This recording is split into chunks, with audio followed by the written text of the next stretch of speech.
Hello and welcome. Today's video is about... Oh, excuse me. I have a call.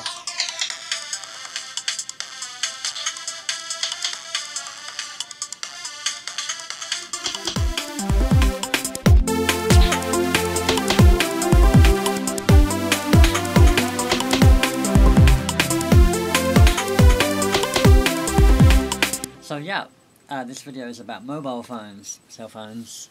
Japanese mobile phones are quite different to the rest of the world. For a start, the technology to send emails to phones and from phones has been around here for a decade at least. Yeah, things are technologically more advanced here. Technologically. Almost all of the phones you see in Japan are like this. They're shaped like this fold open style. Now the only two phones I've ever used in Japan is this one and this one.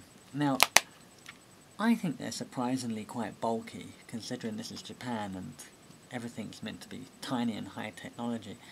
Well, they're bulky because most Japanese people want their phone to be able to do everything. Access the internet, make the tea ceremony. Japanese people are obsessed with their phones. Here are some pictures of Japanese people on the train.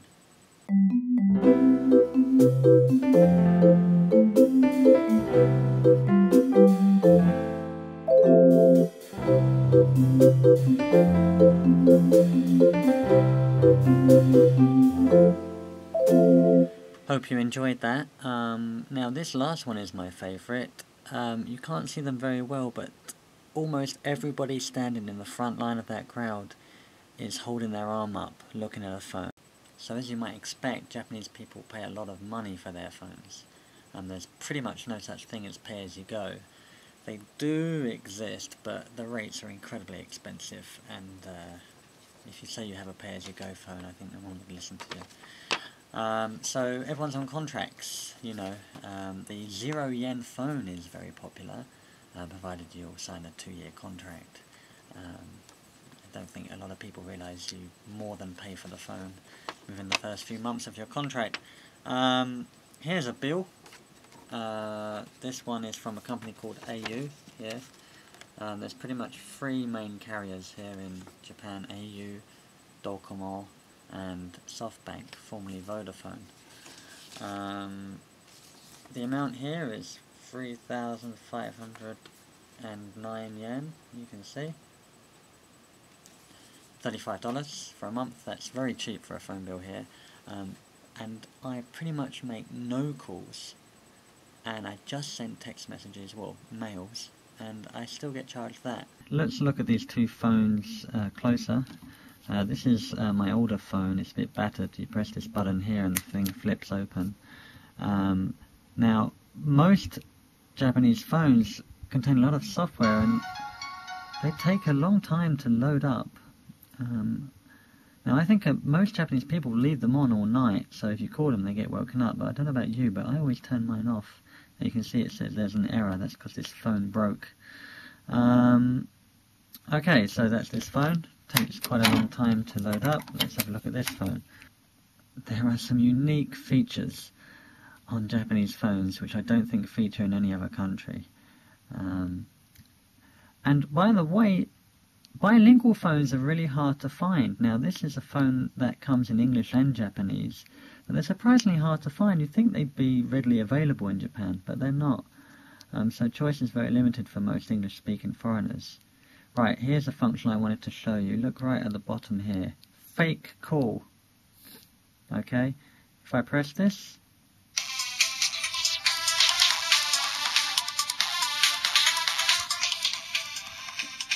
the phone starts ringing. I mean, isn't that just the ultimate Japanese method for saving face? Oh, you know, oh, sorry, someone's calling me, I have to go, you know, to avoid any potentially embarrassing situations. Now, this fake call is even all the more interesting because when you access it yourself and answer it, it actually starts asking you questions.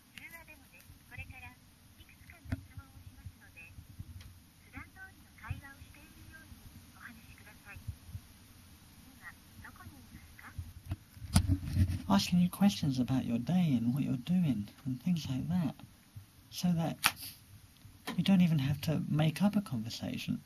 You can actually answer the real questions you're hearing from a recorded tape. Amazing. Another feature that's unique to these phones is this, an earthquake warning feature. Earthquake. What's the receive history? Well, nothing, because there's been no major earthquakes recently. But yeah, it tells you when an earthquake is coming. It's a really strange alarm.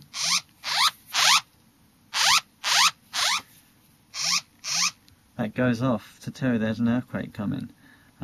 What is interesting in English, it says quake warnings may be too late for strong tremors close to origin. Are they trying to cover themselves so that I can't sue the phone company if I get injured in an earthquake? iPhones are not popular here in Japan. Not really compared to other countries. I think it's because people just can't do without their flip-top phones. And other than that, that's all. Bye-bye.